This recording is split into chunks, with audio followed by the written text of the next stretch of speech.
conversation with you guys today about some of these student concerns related to proctoring. Absolutely. And I apologize. I did record, so we were started on that. But yeah, I like the way you put that, Carol. It's a conversation. I mean, yeah, we're going to share some information with you guys, but I'm very curious to hear from you. I had a poll set up, but it was not launched properly, so I won't be able to allow you to vote for things, but I would love it in the Q&A. If you don't mind, type in under question, just type in maybe your order of which one of these are most important, the biggest concerns, maybe the top 3 that you believe are the biggest concerns that students have about proctoring. Maybe I have not listed some that you've seen periodically. I would love to take a minute and let you pop those in the Q&A, and let me just see what those look like. That really will, obviously we're going to be talking about all of these, not just the concerns, but then how we are able to effectively address those, right, and communicate with students about them. I don't see anything popping in the chat or in the Q&A, which is okay, but I'm curious. See something popping up. Okay, cost. Okay, privacy concerns. That's a big one. Thank you, Myra. Cost, yeah, and costs are not always affiliated with proctoring fees, right? Sometimes they're affiliated with the equipment that the student may or may not have access to. Test anxiety, privacy concerns, cost again, being watched. That's a great one, Diane. And again, that could be test anxiety. It could exacerbate that. People have housing insecurities. Obviously, many of those things have been exposed. Some people are sharing rooms with their siblings or roommates. There's lots of different things that they may not want to expose their space. They may not have a safe space, right, to be able to test in. So thank you for sharing those. Appreciate that. And obviously, as I stated, we're going to be talking about all of these today. What we're going to be doing in today's journey as we navigate the challenges, we're going to explore the student concerns, some of which we've touched on. We're going to share some effective communication strategies, and these are strategies we've heard from other schools. And I say we, Carol and I, but also we've provided suggestions to schools because we deal with so many different types of institutions across the country. And some things seem so simple, but when schools actually implement them, they are able to notice a difference. And so I hope that at least some of the things you learned today will be new. It's so critical to build trust and transparency. We want to guide our accessibility concerns. And again, some of people use accessibility in tandem with accommodations. That could mean everything for you are required to have accommodation based on additional time for your test, maybe a screen reader, you have an accessibility or a device, but it also could be something like, I can't be on campus at this time. Then they might accommodate by giving you more choices, right? So just know that we're using those words somewhat interchangeably, even though they can mean 2 different things, depending on the context. And ultimately, we're going to share with you a proctoring solution and not do a demo. We're just going to give you a little bit of information about how we have been able to address many of these concerns with our schools. So the student concerns, unfamiliar and unknown. Right? We know knowledge is power, but sometimes what we know to be true, even though it's scary, is less scary than the unknown. And so anytime students are having to participate in any type of proctoring environment for the first time, there's going to be some unknown. They are not going to be familiar with that. And so that's going to automatically cause some anxiety. So what can we as at our institution, what can we do at a faculty level, administrative level, or even student support level to help students understand and know what to expect, right? You may not have actually participated in it before, but you need to know what to expect, which is a great opportunity to make sure your students are doing those practiced exams, proctored sessions. So when it comes time for the real test, they're not fumbling around with software or hardware. They're not worried about their webcam not working, etc. How many students do you know that have had previously bad experiences? Like, we know a lot, because also for every student you talk to has had a bad experience. You've got faculty, you've got administrators, right? By this time, most every school has gone through at least 3 to 5 different proctoring partners or proctoring vendors. And very rarely does anyone get, a glowing report. There's always some issue. So we've had, we're a little bit gun shy, right? A little bit gun shy about that. And that's fair, based on what all we've been through. The cost was mentioned, the stress and anxiety, and ultimately the lack of trust or confidence, not only in the proctoring technologies, but in some cases, students have a lack of trust with their faculty and their school. They think they're out to get me. right? So we're going to try to navigate the GPS coordinates for privacy concerns, those cost worries, guiding the students through their accommodations, and the overwhelming technology roadblocks. So we have the answer. Let's talk about it. So again, just want to remind you, toss in a question or even a comment. I would love for your take, maybe a specific experience that you have gone through, something that you learned. We would love to have that. I'll periodically ask that along the way, so maybe you can contribute to the conversation. So privacy concerns, the room scans.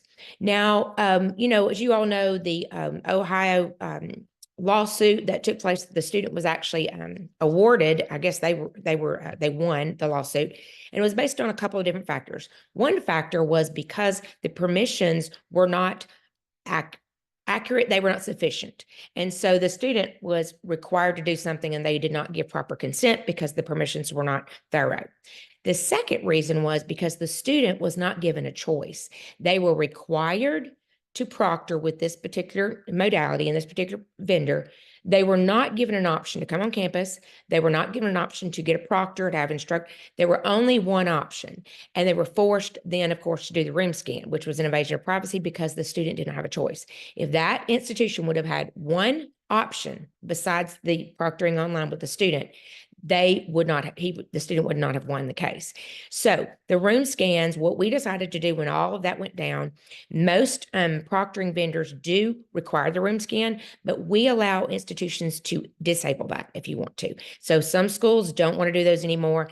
It's a privacy concern. We talked to a few reasons why, but we do allow you to disable the room scans.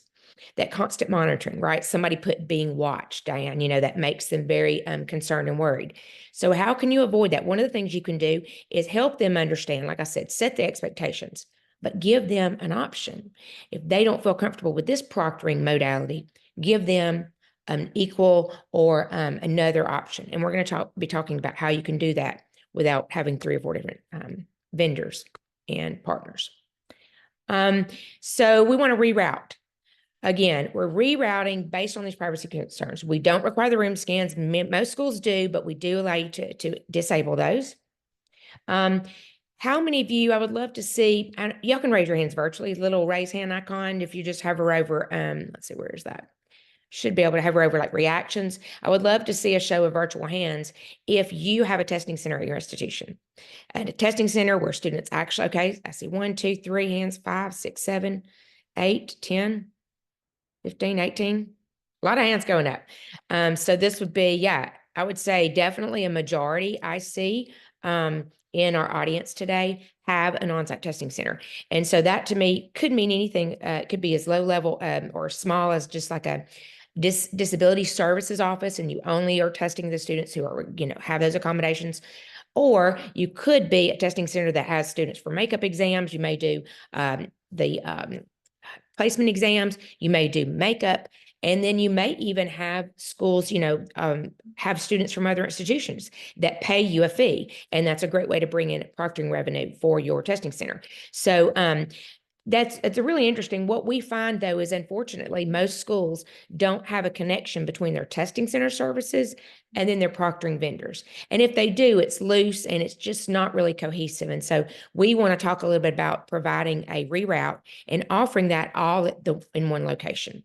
So imagine you have a student that needs to schedule for the testing center, you have a student that needs remote proctoring, and then maybe you have a student who lives 3 states over and they can't come on campus and they don't have a webcam, so they need to get a local proctor. So how do you navigate that? Sounds like a lot of spreadsheets and a lot of emails back and forth. So, and some schools actually want to use their own proctors, right? Their test centers have their own proctors, and then they want to be able to extend that service, not using Zoom because that's not FERPA compliant. It's certainly not scalable. So what do? How can you manage that? I think this is really an interesting quote here. This came from one of our clients, and it was from a student, of course. It definitely does increase my test anxiety, and there's so much stress that already goes on into taking an in-person test. Plus, now the added stress of connectivity issues, passwords, room scanning, and such. So compared to in-person, it's harder to perform on a test. I sometimes ask professors if I can simply come in and take the exam in person, so it's better for me. So are you able to accommodate this and answer some of these challenges when your institution only offers one type of proctoring? How do you do that and make it make sense, right? Make it work. So cost worries. All right, I'm gonna see. I don't know if I have the ability to lower everyone's hand. Let's say I'm gonna lower its hand. Okay, yeah. So I'm gonna lower your hands, and I want you to now raise your hand if you don't mind, and tell me if your school covers all proctoring fees. So that whether it's Respondus or ProctorU or Examine, if your school covers those fees for your students, raise your hand. I'm curious. Because obviously with COVID, there was so much CARES money. Most schools were doing that.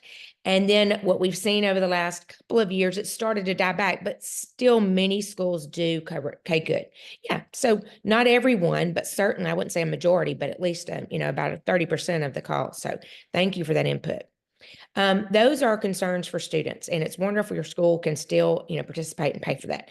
But if they've not budgeted for that, how do they then manage and navigate with their financial aid? Does your proctor have a voucher system in your bookstore? And if not, then how is that student then able to use those funds for proctor fees if they're being passed along to the student? And maybe you've run out of CARES money, and many schools have, and how are you finding the money to pay for that? So those are some worries. Does your school have, these hardware machines, the Chromebooks they're lending out? Many schools have done that and continue to do that, but some proctoring technologies don't work on Chromebooks. Ours does, but some do not. Recently, some haven't, and then even more recently, some of the other vendors have moved away from that. So certainly something to consider, because Chromebooks obviously are the most inexpensive and really readily available devices most people can get access to. So how are we going to detour? Well, you can offer the local testing center scheduling at no cost, right? So if you're passing it along to the student, they don't have the money to pay for the online version, they're able to come to the testing center. That's at no cost. That's already two options. And as long as the student has more than one option and they're not forced into, again, the room scan or some of the privacy issues, then your school's covered. Also, if you're able to, of course, provide the required hardware, I know some libraries loan them out. And as I mentioned, using those vouchers for financial aid. So accommodations and accessibility stress. This is really scary because, first of all, there is some confusion in what's the difference. And if you are a student who maybe had some exceptions or accommodations in high school, and now you're going to college, maybe your parent has handled a lot of that for you, and now you're coming into adulthood, who do you talk to? Where do you go? Sometimes there can be some embarrassment or shame around these types of services. And if students are not well versed and they don't have a good support system, they're going to miss on some of these opportunities and some access to these things. So how do we get information to them? One of the things we want to do is make sure that our admissions counselors are very well versed. And if they don't have the answers, they're going to connect that student with the right resource. And don't be afraid to involve other departments. You have your admissions, the students go through, then they go to advising, then they, obviously you're going to housing potentially. And then the next thing they know, they're like, oh, go to the tutoring office or go to the accessibility office. But they only have little bits and pieces they're getting along the way. Everybody, even down to the business office. When I worked at a university years ago, we in the business office, we were like the last step, right? We're the last place the students went to pay their bill after they got their financial aid refund or, signed their whatever, how much ever they owed. It was all good and kind of buttoned up before they go to the bookstore. And we had student success program that every department that student went to, whether it be housing, meal plans, financial aid, even the business office, dollars and cents, we would say, hey, did you take your readiness assessment? Hey, did you follow up with the student success department? It was on every level. So don't be afraid to mix the departments, right? Let's get these students the information at every touch point. And that is something that schools don't always think about. Oh, that's not my department. Not because they're not unwilling to do it. They just don't recognize the value. That really will go a long way. Even proctoring, even having the students when they go into the library, talking to the staff there or the bookstore, or even the financial aid office, talking about proctoring and understanding what's expected all along the way, mixing those with accommodations, accessibility, and making sure that students hear it little bits and pieces. So by the time they do get to their advisors or their faculty members, they feel much more comfortable utilizing those services and asking, right? Not just asking that department, but asking other people. So don't be afraid to educate everybody on campus and get involved in that. Guide. We definitely want to give the students guidance. We want to have documented, organized communications between students, faculty, and ADA staff, right? And some schools have really great programs for that, where it's all very clear, and others are just sort of ad hoc. It's very difficult to document it and keep it all in one spot. And as you know, that's where people can fall through the cracks. Communication kind of gets blurred. And so again, it's not only accommodations of what you need for your classroom. Maybe you have to have a screen reader or a helper to walk you with class, but also it's things like down the road and how that's going to impact things such as readiness, placement test, and of course, as we're talking today, proctoring.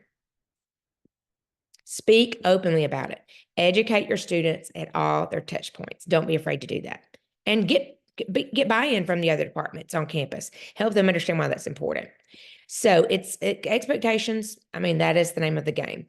We want to help the student understand what bandwidth is going to be needed when they get to that proctoring ahead of time. Now they say, well, at home, I logged in and I did my test and it was fine. And then the next thing you know, they go to take their test a week later and everything, it didn't work. Something was wrong with, the proctor vendor or whatever. Well, the difference maybe is that they were by themselves when they did the test, and now their two brothers and sisters are home and they're watching Netflix and mom's, working from home. So we want to make sure the students understand. And again, that means we're going to put it in writing. That means we're going to put it in the syllabus. We're going to put it in the announcements. We're going to, send them a singing telegram at doing whatever it takes, right? It's crazy. We know students don't read a lot. So we want to hit them up at all these different places. We want to hear it from the faculty member. We want to hear it from the advisor. We want to hear it from the student support staff. How's that proctoring going? Have you tested this? Have you tested that? You would be surprised how much community that creates, and it gives students, takes them off guard, and they're able to really get the information they need. We want to remove any roadblocks. So what are some of the roadblocks? Well, if you give somebody one option and sort of pigeonhole them in that feels it can feel very overwhelming. So that can be a roadblock. Ask your provider, whoever you're using with proctoring, to provide student resources. And I don't mean a how-to PDF guide that you put on your website. Something more engaging, some type of content that meets the student where they are and that talks to them in the way that they are going to learn it. Maybe a 90-second video here and there. You're going to have much more luck with that as far as setting those expectations than you are a 3-page PDF. And ask your provider to get you that information. We work with our clients to provide those things. If they don't have the resources to do them with their IT department, we want to provide those because we're the expert. And so don't be afraid to ask for those things. And ultimately, we want to minimize confusion. Roadblocks can be, I took this test today with this vendor and this test the next day, and I don't know if I call my help desk, if I call this company or that company or my instructor, and even faculty deal with that. So you've got 2 or 3 different proctoring vendors and the test center, and it's all kind of broken up, and it's just not cohesive. That is very confusing for faculty, administrators, and students. It's certainly not efficient. And also make sure your provider is works with Chromebooks. So we know that students don't read, they don't follow directions, they are bored with predictability, right? So they're looking for a challenge. Want to do well on exams. We agree, I think, that all these things are pretty much universal with students. So let's get clear expectations and verbiage. And, to me, this seems so obvious, but even as a company, every few years, we evaluate our marketing language because we need to make sure that it's as simple and easy to understand as possible, right? And the same thing for students, be as simple, clear, and concise as possible. And again, put those in multiple places. I would even encourage some of the faculty member to have a hidden message in that, that syllabus. Y'all have seen the videos about it. Have a hidden message and might say, if you read the syllabus, you got it, there may be something in it for you, and they read it, and the next thing you know, they get a candy bar of their choosing because they read the whole syllabus and they saw where, if you tell me what candy bar you like, you'll get that candy bar. So make it more fun, and let's be unpredictable a little bit, right? Because students do thrive. They're looking for a challenge. I want to do something a little bit different. Involve SGAs. Don't be afraid to pull in those students. Campus groups, promote proctoring, help them understand we're all in this together. This is what you can expect, and make it fun. Get buy-in. And again, I can't state this enough, from other departments. Don't be afraid to cross those lines and blur those a little bit. And then again, I cannot emphasize this enough. Multiplications, multiple media forms. More is more. That's exactly how we have to put it with students. More is more. So these are some endpoints to consider on your expedition to address student concerns with proctoring. Carol is going to give you some more specifics. I've covered some things. We've talked about a few tips of how you can actually do a better job of getting the word out to students and relieving some of that pressure, helping them be more prepared.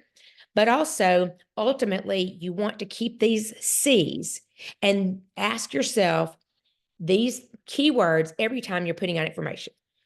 Who are you connecting with? Are you connecting with a student, the individual as a student? Are you connecting them to a resource? Clear. If you don't know if what you're saying is extremely clear, I would say literally have one message that comes from the top down that's dispersed that is very consistent, right? The students need to understand, and faculty for that matter too. They want to go in there every time with the same vendor, set it up the same way. So there's not, aside from a new features here and there, right? There's not confusion. We want to give students a choice. And quite frankly, we want to give faculty a choice too, because there may be related to cost, which is also on here, but it also may be related to the faculty may have a preference of what proctoring modality they choose over something else. We want to create confidence. And how do we do that? By setting those expectations and encouraging the students. Customize when possible. It's nice to have options and choices, but I know our solution has a lot of ways that schools can enable and get down to the course level, to the student level, and it just gives choices without making it more confusing, right? Because it's so consistent. And conserve your resources, and you can do that by pooling those together and reusing the content and creating it in different ways that are meeting students where they are. So we want to reduce the number of lost students, adrift faculty by giving them the GPS coordinates to one safe, familiar, reliable, flexible location to conduct all proctoring activities. So if you've not thought about that before, I want you to think about that. Think about how many vendors or systems you're using on campus. Many of you have a testing center. Many of you are probably using some type of lockdown browser or monitor. Many of you are probably using an automated with some type of AI proctoring. Some of you may be using automated with review, right? With a human reviewing those and cleaning up those flags. Some of you are only using the face-to-face in the testing center. And then lastly, many of you are using the online virtual where you have a company, their proctors are watching your students. So again, I want to turn it over to my colleague, Carol Moody. I'm going to start, if you want to start sharing your screen, Carol, I'll stop sharing. And she's going to kind of give you some very specific examples of how we address some of the things we've been talking about today. So yes, as Julie mentioned, we want to be a solution that is flexible for your students and for your faculty, and to really allow you to meet multiple needs with one solution and a workflow that's expedited and a workflow that's consistent. And so Smarter Proctoring is a way for you to deliver proctoring options to your students. But it's also a way to help you manage and administer proctored exams. And Julie mentioned that many of you may allow students multiple ways to take exams, but they have to go to different websites or register at different places. But with Smarter Proctoring, we can bring all those options inside the LMS to make it easy for a student to know what their options are. I don't want this slide to be overwhelming to say, oh, wow, you mean inside the LMS, I've got to offer 6 different proctoring options for every exam? No, that's not what we're saying. What we're saying here is these are all the things that Smarter Proctoring can help you deliver. So what would happen is, as an administration at your institution, you sit down and look at your proctoring policy for your students, and you decide what the options are. And then Smarter Proctoring can help you deliver those options to your students. For face-to-face options, we've got several testing centers that many of you may already have on your campus. Online students sometimes, or hybrid students, can test in person. We can facilitate those test center appointment scheduling, and we can also help you securely get those exam details over to your testing center. You'll see Instructors Proctor. That can be a great resource for a hybrid teacher.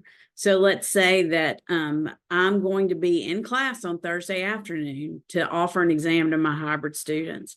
Well, if the students want to come to class, they can make a commitment to their instructor that they'll be there for classroom testing. And then the rest of the students in the class can test remote. So that's all Instructors Proctor is. It's just a student committing to an instructor that they want to test in the classroom. So the instructor knows, hey, I do need to be there on on Thursday afternoon. Because of my 35 hybrid students, I've got 6 that want to test with me face-to-face. For proctoring professionals, many of your proctoring policies allow students to use an approved face-to-face proctor. Well, we can make that easy because we have networks of proctoring professionals that we vetted, and we'll also allow you to approve those appointments before students can schedule if you want to make sure your institution's policy for vetting proctors have been handled. And then over on the right-hand side, you'll see automated record and review, which is again using AI to help proctor the student. It can be affordable, and students love it because they don't have to schedule. They can just jump in and test anytime in that testing window. So in addition to automated, we offer record and review, which we'll talk about in a little bit later, was a big time saver for instructors. We have live 24/7, 365 proctoring from SmarterServices and Smarter Proctoring. That may be news to some of you that may have known us in the past, but we're really proud of our live proctoring operation. We've been doing live proctoring now for over a year, and have a really skilled team of proctors that are available again 24/7, 365. And then a new modality also that you may not be aware of from us is hybrid virtual proctoring. Again, we've spun up our own live operation, so we have the software and the tools and the scheduler to help you run an efficient live operation. Will allow you to take all those tools and to use them if your institution wants to offer live proctoring through your proctors. So we really can take you from 0 to 60 with doing remote proctoring, because we'll allow you to use the same tools that we use internally to run our operation. And that's called hybrid virtual proctoring. So for our live operation, again, 24/7, 365, we have live proctors that monitor students, the webcam and the screen or the exam. Why is live a good option? Is it expensive? Yes, it is the most expensive option, but there are a couple of reasons why many institutions really need live. Number one, it's for the level of deterrent, right? Research says that the highest deterrent for remote proctoring is a live proctor watching the student during the exam. Also, too, our live proctors have the benefit of having AI in the background to help them call attention to students that may be on the verge of a violation or maybe doing something to compromise the exam. So we have our AI running in the background, the same AI that's used in our automated and our record and review. That AI is running in the background to assist our proctors to make sure that we catch students that are on the verge of an exam violation, or maybe something that needs to be corrected. Why live sessions too? I think because the ability for that proctor to interject during an exam and to maybe direct a student away from a behavior that may be perceived as an exam violation. I call them saving sessions. But another reason that live proctoring is good is because a live proctor can correct a student during an exam and have that not turned into an academic integrity violation, right? So that proctor being able to intervene. So yes, live proctoring may be more expensive than other types of proctoring, but when you think about the time on the back end of having to analyze, was that an incident or not? Or, again, a live proctor can communicate with that student and really help keep that exam an exam that is upholding academic integrity. And then support's available, of course, during live proctoring. Students can chat with the proctor, and students can also chat with our support team to give them that supportive testing experience during an exam. And again, live proctoring is just one of our options. It's not required. Your institution chooses the options that you deploy for your students through Smarter Proctoring. Our next option is automated and record and review. And again, I probably should have mentioned this on the previous slide, but all our modalities in Smarter Proctoring is built around our Chrome extension. So it's Chrome. We work on Mac PCs and Chromebooks. I know many of you have dual enrollment populations. If you're at community college, some of you can have really large numbers of dual enrollment populations, and know that a Chrome extension is how Smarter Proctoring is delivered.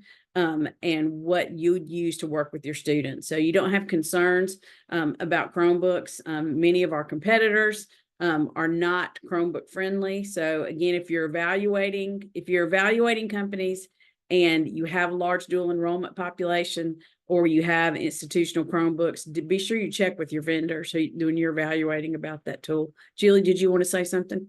Yeah, I was just going to mention that y'all don't forget about the Q&A. We're going to save it for the end, but as Carol's speaking of something, if you want to like, oh, I don't want to forget this, feel free to type it in and watch that question chat, and I'll interrupt if it can't wait to the end, but otherwise, yeah, thanks. Thanks. Okay. And then again, we're going to check the system in the onboarding process. We're going to ask them to take a photograph. We're going to ask for a room scan. If you would like for us to do a room scan, the automated process and the record and view process will do that during onboarding. And then also too, we're going to capture an ID if you would like us to, and capture a screenshot of the student, and then they'll be onboarded into their exam. Our reviews are done by the same proctors that are conducting our live sessions. So they're professional proctors, and we're going to return those reviews to you within 48 hours. And then the purpose of record and review is to have the skill of the professional proctor reviewing the exam, and also too, to save time for your instructors. Some of you have instructors that, you know, don't really have the time due to their course load to review exam recordings. And with record and review, we're going to take away any flag that's false.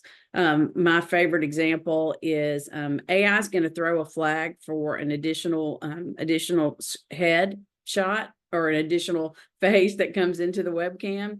Got many working parents who may have children that are coming in while they're taking exams, and that additional face and that speech would be flagged. But the proctor can review the conversation, and if it's a harmless conversation, that flag can be removed so that the instructor is only looking at things that the proctor is deemed need to be reviewed by the instructor.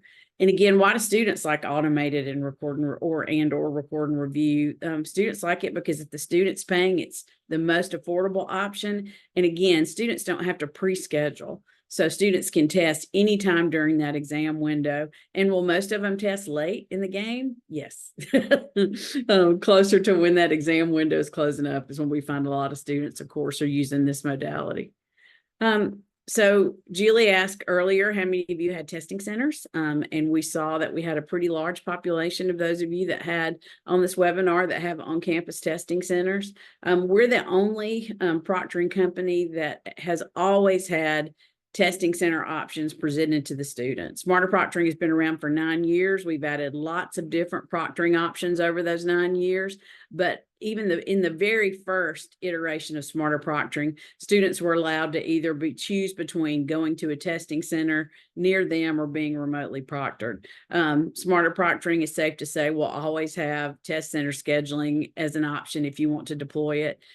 We also integrate with Register Blast, which is the largest scheduling tool out there for college testing centers. Have integrated with them for 9 years, and that partnership continues. But we're not just a way to schedule. Smarter Proctoring can help you get those exam details easily from the instructor to the testing center. Your link, your password, your allowed materials, all that is put in once by an instructor, and we take care of getting it to the proctor, right? So it can, we can help you eliminate all those spreadsheets that are used sometimes to communicate those exam details to your testing center. We've even got a workflow that will allow you to get a paper pencil exam to and from your testing center without it having to go in an envelope across campus. It's a really unique workflow. You can attach a PDF to an exam in Smarter Proctoring. The test center proctor at the testing center can download that PDF. After the exam is complete, testing center director can scan it, or the proctor that delivered the exam can scan that completed exam with the student's work, and it will automatically go back to an instructor's Smarter Proctoring dashboard. Students really don't need to learn a whole nother workflow or go to another website to connect to a testing center option. I'll show you in a minute how easy it is. And also too, we offer more support than our other partners, other proctoring vendors, because of our ability to allow you to do remote proctoring and Smarter Proctoring with our tools. And I'll talk about that a little bit more.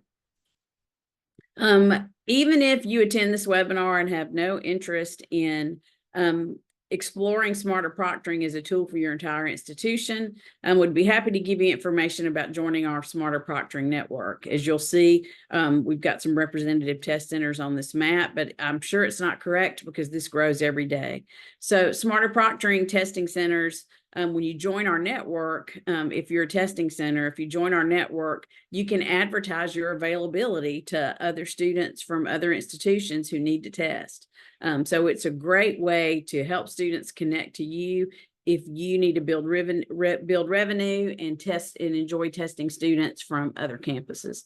So you can join the Smarter Proctoring Network without being a school who uses Smarter Proctoring as your proctoring partner, but happy to provide more information about that as well. Hybrid virtual proctoring is just what I mentioned about how we can help you go from 0 to 60. Most of your testing centers did remote proctoring during the pandemic with either Zoom or Teams or a conferencing tool. Those conferencing tools aren't built for proctoring, so they come with many frustrations, right? With our hybrid proctoring tool, there's some real benefits to it versus a conferencing tool. Number one, it's got AI running in the background, so your proctors can more effectively watch multiple students at a time because AI flagging is happening in the background, and they can see what student session are throwing what flags, so they can know which students they need to focus on. And it really does gives you that high level of deterrent that we mentioned when a proctor is watching a student live. Also, too, we're really seeing student experience benefits here. We're seeing students with one of our accounts when when live proctoring is needed for an exam, and the students have a choice between being live proctored by a SmarterServices proctor or being live proctored by a testing center proctor. We're seeing students choose the testing center option. And we think it's because students know that someone from their institution has a vested interest in their success. And they like the experience of working with the proctor from their testing center. So this has proven to be even more popular than we imagined. And the cost to you is very affordable. The cost is for using hybrid virtual proctoring sessions is the same as our automated exam sessions, because again, you're providing the human resources or the live proctor. So you can use hybrid proctoring and set up a pretty robust way to move students through proctoring with a high level of academic integrity for a low cost if you're using hybrid proctoring. And again, the students don't have to be all taking the same exam. You can set up availability that you could proctor 10 students at 2 p.m. and students can register in Smarter Proctoring from their individual courses. So you may have 2 students taking biology, 3 students taking chemistry, somebody doing, a U.S. history exam. It can be a mix, right? And so it can be a very efficient way to remotely proctor students. What about ChatGPT? What about all these AI tools that are running? Our approach for blocking an AI tool is going to be when Smarter Proctoring is launched, the only extension that we allow to run is a Chrome extension, our Chrome extension. So if ChatGPT or another AI tool is running through an extension, that extension would be disabled when the exam session is started and when Smarter Proctoring is started. And that's true for all our modalities: live, automated, record and review, and hybrid. So I'm going to dip out now just a little bit and show you a little bit about what Smarter Proctoring looks like. So as an instructor, and I'm showing you an example in Canvas, but we work in Canvas, we work in Moodle, we work in Sakai, Blackboard, all the major and D2L, all the major LMSs work just fine with Smarter Proctoring. And we're a course tool, so we're going to go in through LTI. And for an instructor, I'm going to have these dashboards that help me manage my exams. So after I put in my exam details, I'll be able to watch as the exam plays out and to see which students haven't really decided how they want to take an exam. That's need proctor. Which students have scheduled with some type of a face-to-face option, be it a live proctor or a testing center. And closed is a student that's completed an exam. As an instructor, if I need to talk to Smarter Proctoring support, I've got my chat button right there ready to go.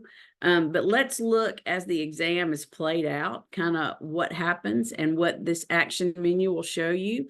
So if I need to give a student an accommodation, and I'm going to go down to somebody who needs proctor, I can just simply hit select action and go in and edit an accommodation. Oh, that student already had accommodation. So let me go to one that doesn't have an accommodation. So if I need to add an accommodation, I can simply click add an accommodation, and then any exam detail can be edited to give that student an accommodation. So let's say if this student needs to have 4 hours instead of 2. It's very easy for me to hit continue and to add that option for that student. And it's going to just take me all the way through and confirm. So that's how I would add an accommodation. If a student has finished testing and I need to see the recording of the exam, I would simply go here. And I see that that session hasn't been viewed and it's a closed session. And I can just simply go here and I can view the session details. And I can see the recording of the exam. I can see an overview. I can see an annotation where speech was detected. I can see it there. And then I can also see the images where the student was onboarded, and I could even share this exam recording out to someone else. So these faculty dashboards are very helpful. Julie, did I have a question? Hey, yeah, and this is a great question, Dan. Thank you. It's how do you detect a student using a second computer? And that's a great question, Diane.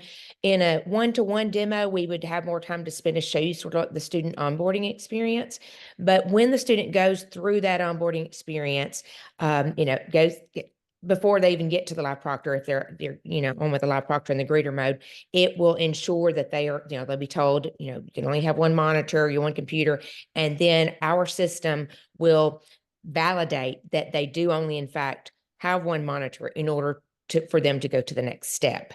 It will not allow them if 2 monitors are detected. So that's the short answer here. I don't know if you have anything to add or different to that, but Dan, hopefully that's helpful. And that's something that, if you saw the onboarding students for experience, you could kind of see it. And in one of the follow-up pieces to the video, we can send the video of our onboarding process so you can kind of see it in detail, because we have a video that shows how that works. But what I want to show you here also is that really the easiest way to show you the student side is I'm just going to go in and impersonate a student so that you can see what it looks like from when a student is working with Smarter Proctoring and deciding how they want to take their exam. So we're a course tool. So Smarter Proctoring is going to show for the student as a tool in the course, just as it does for an instructor. And so a student has, I've got a biology final. I need to figure out how I want to take that exam, because we're giving them the option to choose a proctor type or choose how they want to take the exam. And this is where your institution would decide what options you want to present to the student. And then the student could clearly, I like to call it shopping for how they want to take their exam. So for this student, I can see, oh, I've got a testing center option. So this institution didn't have their own own face-to-face proctoring option. So they're going to use the network. So this student is in North Carolina, so they can see what testing options are close to them and how much each of these centers cost. So it's really easy for a student just to go in and, oh, this option doesn't have a cost associated with it. This is $25. And they can shop for or really look and see what options are close to them. Well, this one's only 4 miles away. And then they could click request session and go in and make that appointment. Another thing that the student could do if they decided, you know what, I don't think I want to go to a testing center. I think I just want to take my exam from home. They click automated proctoring and boom, our onboarding is going to start. They would hit continue and they can instantly take that exam using our AI proctoring tool. And here's where the middle ground would come in. Let's say the student, I really like to have a real test center proctor with me, but you know what? I can't pay a babysitter this week. So I want to test from home. Well, this is where your institution could set up a remote proctoring option. Let's say you have remote proctors that would be available on 2 to 5 every Thursday. You put that schedule in, and then the student could go in and see your availability and schedule when to take that exam with your remote proctors. And they would only see the available appointments that you put there. So I hope through this little example, you can kind of see how smarter proctoring works. Again, you decide what these options are. So students don't see any option that you haven't provided.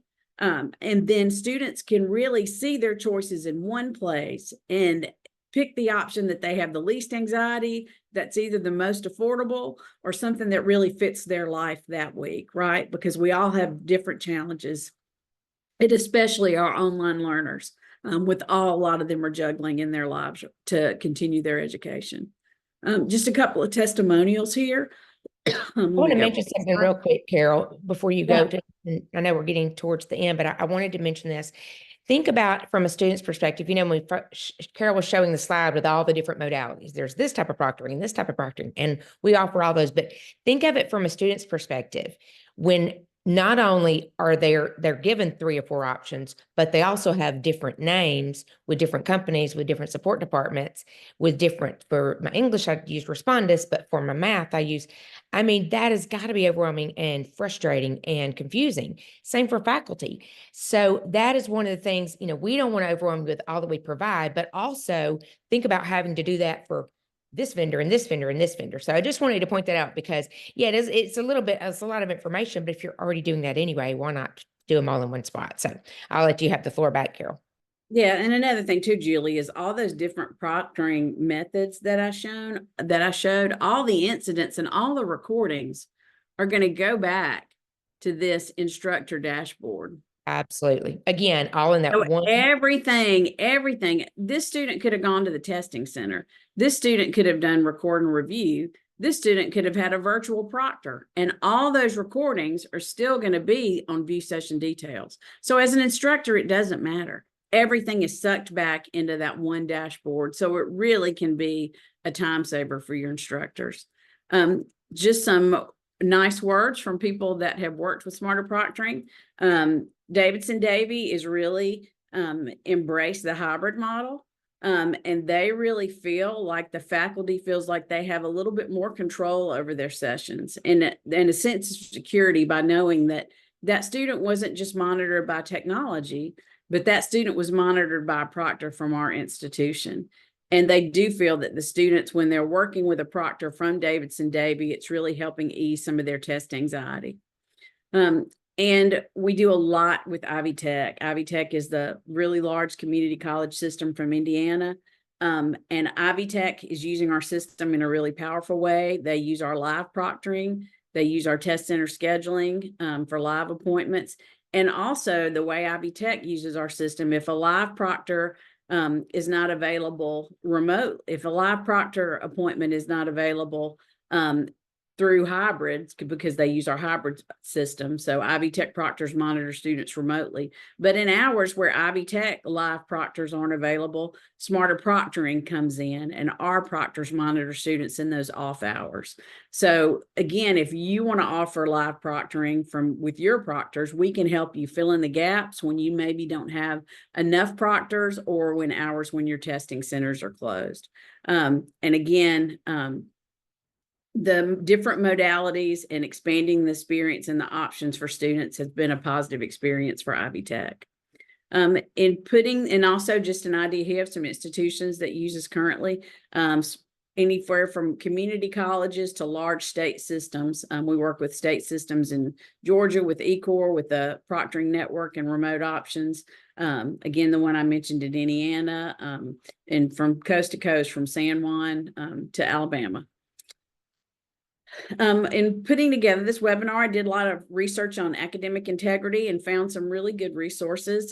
So we'll be sending them in an attachment in your webinar follow-up materials. Really want to shout out the Teaching Online podcast that's done from the University of Central Florida and also with the University of Louisville. Really enjoy that podcast.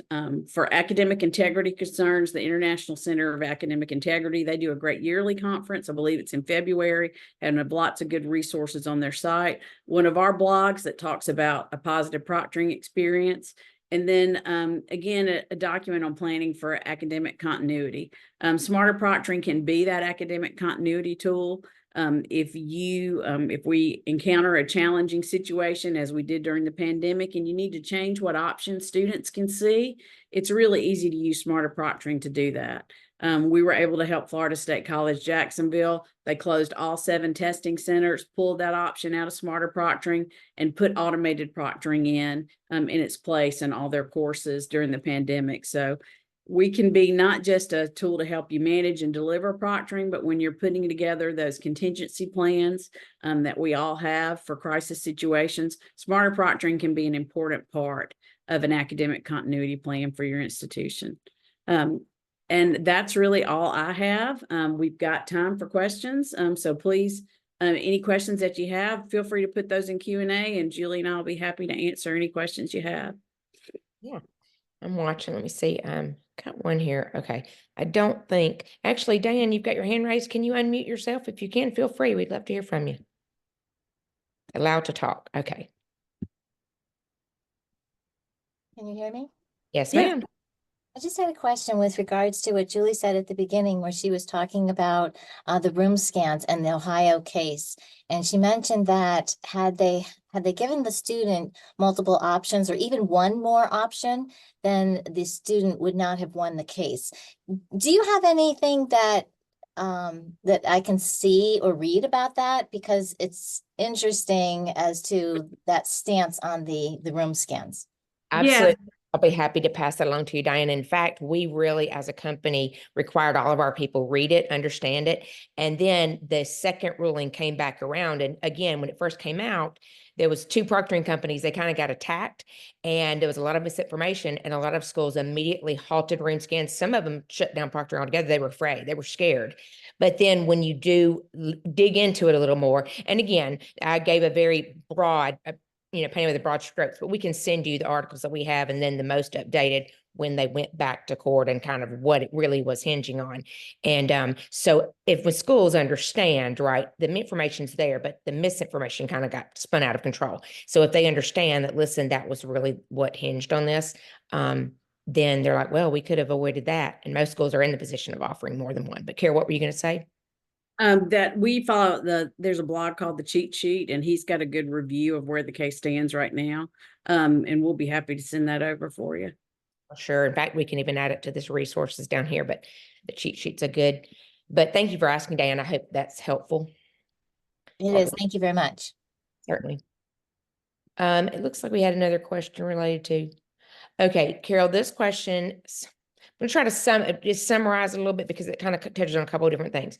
So essentially you're asking what the difference is. The record and review where we review it, is that a different cost? And then the other thing is, how does the system know if you have one instructor or one course where you have 2 things enabled, but can you have like 3 things enabled in another department or another course, as far as when it's enabled, like the modality? Yeah, the Smarter Proctoring, you'll set your institutional options. They could be, we'll allow record and review in a testing center.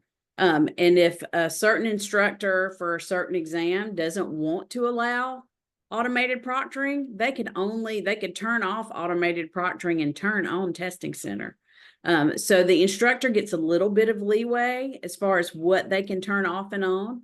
But an instructor can add anything that you haven't enabled on an institutional level. And also too, something that's nice, if an institution firmly believes that there always should be, for instance, a remote option, the institutional settings can be to always have that option show. So you've got a way to have really some institutional control over what the options are, but you can still give your instructors a little bit of leeway too, to really tailor the type of proctoring to the type of exam. For instance, choice, right? Because we all know that many of them have opinions and feelings about that. Another one is regarding, hold on, I just lost it. Oh, where'd it go? Just a minute, let me find it. It was related. I just read it, saw it. I can't find it. I think I might have hit answered live and I already disappeared. It was the testing center. I lost it. feel free to type it in if you've got a question that wasn't answered. Yeah, for sure. Feel free to type it in again. Let's see. There's one other thing too, I talked with a client the other day, and we mentioned about some vendors are not Chromebook friendly, or they're not compatible with Chromebooks anymore. And with the Examity and Measure Learning merger, Examity, in my knowledge, is still Chromebook friendly, right? They're still able to be compatible, but now Measure Learning, previously ProctorU, has changed, and they're no longer doing that. So I'm curious if we have any Examity clients, because my understanding is they're eventually going to be migrated to Measure, which means they won't be Chromebook friendly. And so, that's still, I think when the PR came out last September, it was like, we're going to migrate everybody over in 2024, but I've not seen a lot of people migrating over yet. And I know it's almost April, I guess, but anyway, I was just curious if anybody had any information they wanted to share on that, because I have not heard the latest, but I do think that's something IT departments are looking into and going to have to consider about how to get their students, if they continue to use that service with them. Yeah, we just know a lot of the schools that we work with, dual enrollment seems to be growing every year. And sometimes school districts, of course, are allowing their students to use Chromebooks in the classroom. So that can be an important consideration if your institution needs to be Chromebook friendly or not. And in addition to that, many of them can't they can do an install, right? They can do an install of the Chrome extension, but they can't download a new browser, right? Because they're locked down there, and they don't allow them to just, download an entirely new browser. Looks like we have another question. Let me find it. Where is it? So we use Examity, and they have not provided us with any information. Well, thanks for sharing, Kara. I don't know if that was for public use. That wasn't a question, but I've heard that from a couple of schools, but again, we talk with schools, they're coming to us and saying, hey, what can you offer? We're just researching and evaluating what else is out there. And it has been a little bit alarming, the couple of schools, but again, I've talked to a handful, right, over, and they have hundreds of clients. So I wasn't sure if that's most accurate. So yeah, if Chromebooks are important to you, we suggest, reaching out. Yeah, for sure. To find out, what the timeline is. Or even reach out to Examity and say, hey, yeah. Even if it's not related to Chromebooks, right? Because I would imagine because we have a customer service success managers that are dedicated, that are connected to every account, no matter how large or how small. And I don't know if you guys, I would assume you have a representative, but that would be obviously who we would need to reach out to. There was one other thing though, Carol, I'm trying to think, it was on a slide. I should have written it down. It was related to,